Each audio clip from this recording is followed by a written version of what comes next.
Ok, en el layer de red, uno en general habla de ruteo cuando se refiere a enviar paquetes, ¿no es cierto?, de una red a otra y decidir hacia dónde tienen que ir para llegar a su destino. Entonces, el problema del ruteo es cómo logro yo que un paquete IP proveniente tal me llegue desde un origen hacia un destino. Es el problema completo. La primera parte del ruteo es lo que vamos a llamar el ruteo básico, que en el fondo es el ruteo que ocurre en los computadores normales. O sea, en el fondo usted, incluso en el teléfono, ustedes cuando están conectados a una red IP, cuando mandan datos, ese teléfono está ruteando, ¿ya? Está haciendo lo que yo llamo el ruteo básico, que es como el ruteo que hay que hacer en los extremos, con la menor información posible, pero aún así hay que rutear, ¿ya? Y en algunos casos, incluso no es tan trivial, porque yo puedo, en forma más o menos natural, estar conectado a más de una red, ¿no? Ustedes piensan el teléfono, por ejemplo, puede estar conectado a una red Wi-Fi en un minuto y estar conectado también a una red 4G que está con servicio ahí mismo. Y yo podría estar usando las dos redes al mismo tiempo. Eso en general no lo hacen los teléfonos actuales, pero es algo que puede terminar ocurriendo y que de hecho puede ser muy buena idea porque me permitiría, digamos, tener una especie de redundancia natural entre las dos redes, ¿no? Si uno piensa en un equipo normal, digamos, un computador o un teléfono que está conectado a una sola red, eh, en teoría uno pensaría que no tiene que hacer ruteo, porque total todo queda hacia una sola red. Sin embargo, al final no es tan simple porque, por ejemplo, si pensamos que tenemos una red tipo loopback, que es mi red de localhost, ¿se acuerdan? Donde yo converso conmigo mismo.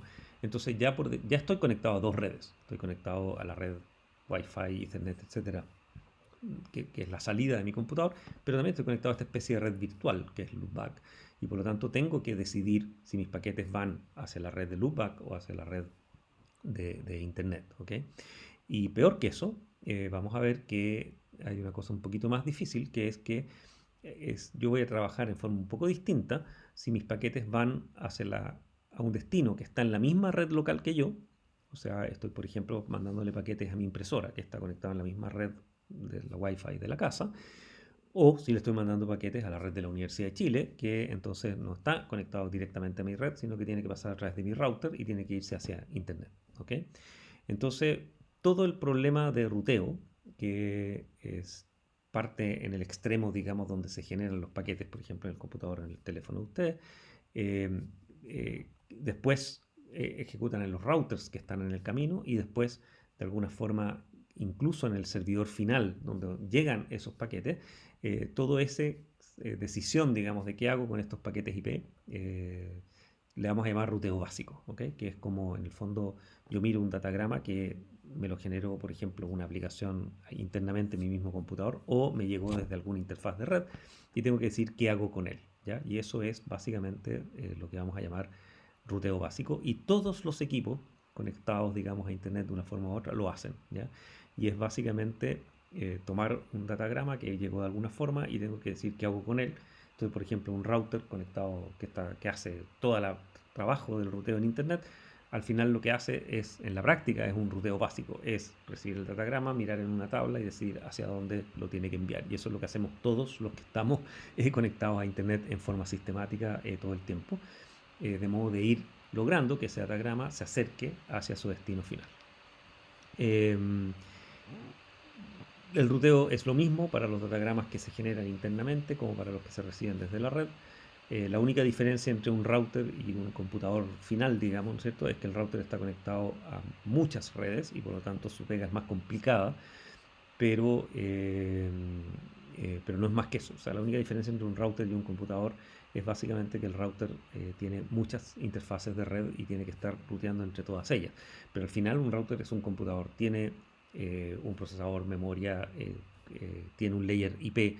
Normalmente tiene layers de transporte también porque yo puedo conectarme al router y configurarlo. Tiene un servidor web para que yo pueda tener una interfaz agradable de trabajo. En fin, o sea, al final es básicamente lo mismo que un pequeño computador dedicado. Eh, y todos ellos lo que hacen al final es implementar un algoritmo de ruteo básico que se basa en tener una tabla de rutas local, digamos. Eh, ok, entonces vamos a ver eh, ¿Cuál es la idea de esta tabla? La idea de la tabla de rutas, que es lo que yo necesito saber para poder rutear bien, siempre es lo mismo. Es básicamente un prefijo de red, es decir, la red A, digamos, ¿no es cierto? Que con su prefijo, un slash algo o un número y una máscara, ¿no es cierto? Básicamente saber cuál es ese prefijo. Y asociado a ese prefijo, tengo asociado una dirección IP. Y esa dirección IP es la del router que me lleva hacia ese prefijo, digamos, hacia esa entrada. ¿Ya? Eh, por lo tanto, eh, uno podría preguntarse así un poco rápidamente, digamos, que no tiene mucho sentido. Si yo estoy ruteando paquetes, estoy ruteando direcciones IP, que para rutear un paquete me aparezca otra dirección IP que es la del router, dado que entonces voy a tener que rutear de nuevo esa dirección, como que caeríamos en una especie de loop, digamos, ¿no es cierto?, metiendo direcciones. Entonces la regla para que eso no ocurra, la regla es que la dirección IP del router que está asociado o sea, solo en la tabla de ruta, o sea, yo tengo la tabla de ruta de mi equipo, dice prefijo de red, dirección IP de router. Esa dirección IP de router que está en esa tabla tiene que ser una dirección IP en una red a la que yo estoy directamente conectado. ¿Okay? O sea, yo tengo una lista de redes a las cuales estoy conectado, conozco sus prefijos y la idea es que ese router tiene que tener un prefijo al cual yo estoy directamente conectado, o si no, no va a funcionar, digamos. A mi tabla de redes no permite hacer una especie de subruteo, digamos, de direcciones IP. ¿Okay? Eh, y entonces, para ayudar en ese mismo camino, la idea es que la tabla de rutas también incluye a todas las redes a las que estoy directamente conectado y así tengo esa entrada en directo. ¿Ya? Entonces, por ejemplo, eh, este es el mismo ejemplo que vengo usando desde como los años 80, como pueden ver, se ha ido pixeleando en el tiempo porque la resolución en esa época era bastante más mala que ahora, se veía bien en esa época. Creo que hay que modernizar mis dibujos. Ok, en todo caso el problema es bonito porque es siempre el mismo. Esto es ipv 4, por supuesto. Entonces la idea es que, por ejemplo, yo tengo un host aquí que vamos a llamar H1, un computador conectado a una red local. Esta red local es el prefijo 146.83.4.0. A todo esto, un pequeño homenaje a la 146.83.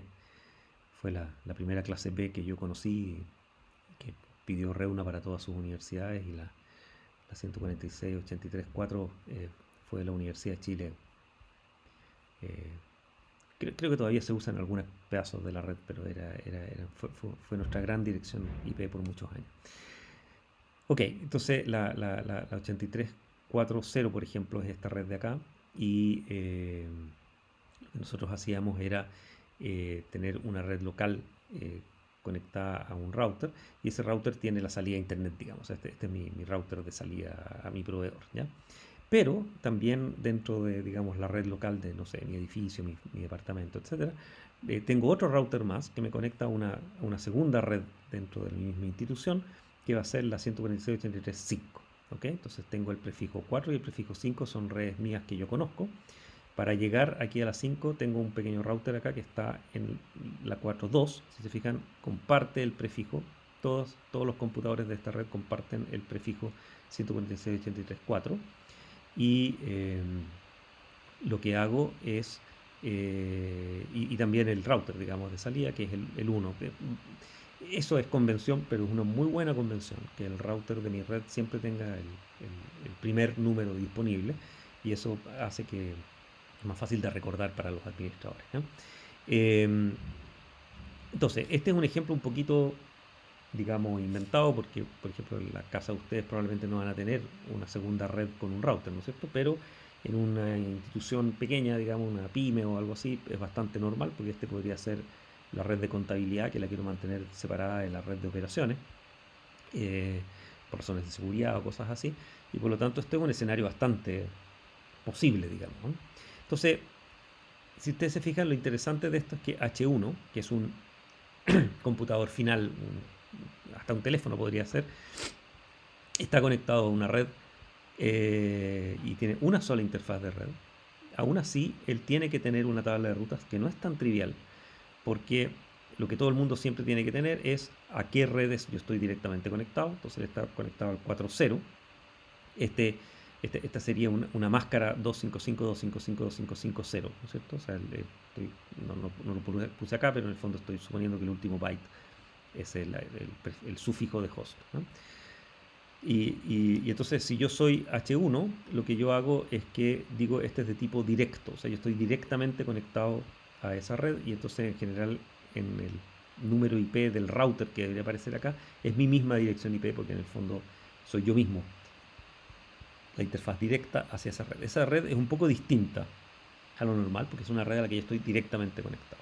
Después tengo que conocer el, el prefijo 147.163.5 porque es otra red a la que está mi corporación y para el cual tengo que rutear a un router distinto. Ese es un gateway, se llama, que es un router en el fondo. Y ese router está en la misma red a la que yo estoy conectado, es un 4, ¿no es cierto? Pero es el 4.2, que es mi router secundario. Y finalmente, o la entrada más importante al final, es como, ok, todo el resto de las direcciones IP del planeta están por este otro gateway, que es mi ruta default, ¿ya? Default en la tabla de rutas se implementa con la dirección 0.0.0.0, y básicamente quiere decir, es como asterisco, ¿no es cierto? O sea, todo lo que no calzó con los prefijos anteriores, váyase por la dirección 4.1, ¿ya? Esto estas tablas, esta es la tabla de rutas, es algo, todo computador conectado a IP en un minuto en el mundo, digamos, tiene una pequeña tabla de rutas. La idea es que en la medida que yo me voy yendo hacia routers más centrales, digamos, del Internet mundial, esta tabla va siendo cada vez más grande, ¿ya? Y si se acuerdan, hoy día tenemos más o menos como 1 millón de prefijos IP versión 4 conectados en la red. Entonces, finalmente hay routers en el mundo que tienen 1 millón de prefijos en su tabla de ruta, ¿ya? Pero la idea es que son muy pocos y no queremos que sean muchos, de modo de que el trabajo normal en los extremos sea muy simple. Eh, la ruta default es un poco lo que nos salva, digamos, de que todo el mundo tuviera que tener todas las rutas, que sería ridículo porque al final yo tendría 999.000 prefijos que dicen que todos van hacia el mismo lado, ¿no es cierto? Lo lógico es decir, mira, el resto del mundo queda hacia ese default. Y la idea es que esos defaults me van llevando siempre. En el fondo, si yo me voy, si yo pienso en este esquema de acá, digamos, este router tiene una tabla, este equipo tiene una tabla simple, este router tiene una tabla simple, este router un poquito más difícil, pero no tanto, que en el fondo es su conexión a internet podría ser una conexión con múltiples routers acá para distintos proveedores. Y a medida que yo voy avanzando, la tabla se va volviendo cada vez más grande y termina siempre con un default. ¿Ok? O sea, en el fondo yo cada vez voy llegando a routers con tablas más grandes y que terminan con un default. Y la idea de Internet para que esto funcione es que este camino, siguiendo los defaults si ustedes quieren, va a terminar llevándome a un router que no tiene default y que tiene el 1 millón de prefijos en memoria para rutear. ¿Ok? Si uno mira un poquito más en detalle cómo funciona esto, podemos mirar ejemplos reales, digamos, de computadores conectados simples, digamos, ¿no es cierto? Entonces, por ejemplo, en mi computador conectado a internet en un momento dado, vamos a ver que su tabla de rutas dice un prefijo. Esta es la máscara asociada al prefijo /24. eh, su gateway IP es 0 porque estoy conectado directamente a esa red. En algunos sistemas operativos, acá lo que aparece es la dirección IP local, digamos, mi propia dirección IP, pero al final es un poco lo mismo, yo soy el gateway hacia esa interfaz. Y esto es de tipo directa, ¿no es cierto? Es una conexión directa a una red. El 127.0.0/8, que es mi prefijo del localhost, también estoy conectado directamente y es mi red, mi interfaz de red loopback, ¿no es cierto? Que se acuerdan, en una red virtual para conectarme conmigo mismo. Y finalmente tengo el default, que en el fondo dice es la dirección 0 máscara 0. Y el gateway es un router que tiene que estar en el mismo prefijo de red al que yo estoy directamente conectado y al cual entonces puedo llegar por esa interfaz. ¿Okay? Y esto es básicamente la tabla como más simple que uno podría pensar que existe en un computador que tiene loopback. ¿Okay? Para que esto funcione como les contaba, finalmente yo tengo que terminar llegando a routers que se llaman defaultless. que son routers con una tabla de rutas sin default. Y esos son los únicos routers del planeta que tienen la tabla completa de todas las redes IPs conectadas en este momento, ¿eh? Porque en el fondo tienen que ser todas redes IP que en este momento están siendo accesibles a través de Internet, ¿ya? Y para que esto entonces funcione, si yo estoy conectado y sigo mi default y el default de ese default y el default del otro, etcétera, tengo que terminar llegando a un router defaultless, ¿ya? Si eso no ocurre, voy a quedar en un loop, voy a perder, digamos, no voy a tener garantía de que siempre puedan accesar cualquier computador que esté conectado a Internet en este momento. Ya, si me imagino, y esto invento, digamos, esto no es realmente así, pero creo que sirve un poco como mapa mental pensar esto como un algoritmo, ¿no es cierto? Y, y tratar de pensar cómo uno puede organizar la búsqueda en la tabla de prefijos. La idea es que yo lo que voy a hacer es ordenar las filas por largo del prefijo de red, ¿no? O sea, mientras más unos tenga la máscara o mientras más largo es el prefijo, voy a considerar que esa entrada es más específica, ¿ok? Es como más de detalle. Y de alguna forma, en este mismo algoritmo, la entrada final de mi búsqueda siempre va a ser default, porque es básicamente un prefijo que no tiene ningún 1, ¿no es cierto? Es una máscara 0.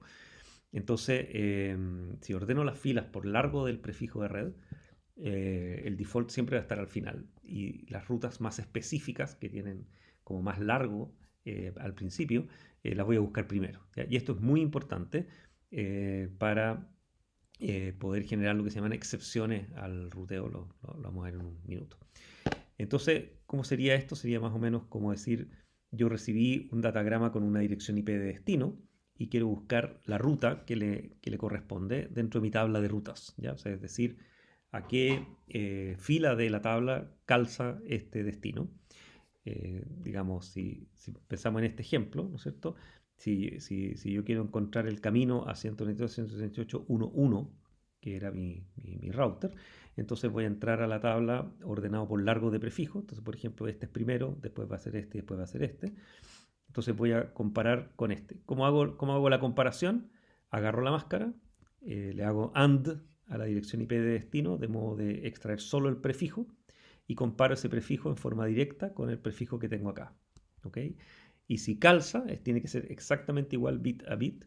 Significa que esta entrada en la tabla de rutas es la que me corresponde y la que tengo que retornar. Entonces yo siempre hago el AND con la máscara, tiene que ser exactamente igual al prefijo, y si eso es así, retorno, digamos, la fila, si ustedes quieren, de la tabla completa. ¿Okay? También podríamos retornar su índice, ¿no es cierto? En el fondo significa que lo encontramos. Esta búsqueda, si hay un default, esta búsqueda siempre va a calzar con default, ¿okay? Porque en el fondo voy a hacer AND 0 y me va a quedar 0 y voy a tener el prefijo 0. Por lo tanto, si hay un default en la tabla, siempre voy a calzar con la última. Y si llego acá, significa que no había un default y por lo tanto esto es un error, porque significa que esta es una dirección IP que no existe en Internet en este minuto. Suponiendo que tengo entonces, este era mi algoritmo search, digamos, anterior, digamos. Entonces, ¿cómo sería básicamente como el ruteo de un datagrama? Yo tengo mi datagrama que tengo que decir qué hago con él, hacia dónde lo envío y qué hago con su destino. Entonces lo que hago es buscar solo su dirección IP de destino, la busco en la tabla, ¿no es cierto? Y aplico entonces el algoritmo anterior y obtengo una entrada en la tabla de ruta que si es null significa que no pude llegar a esa red.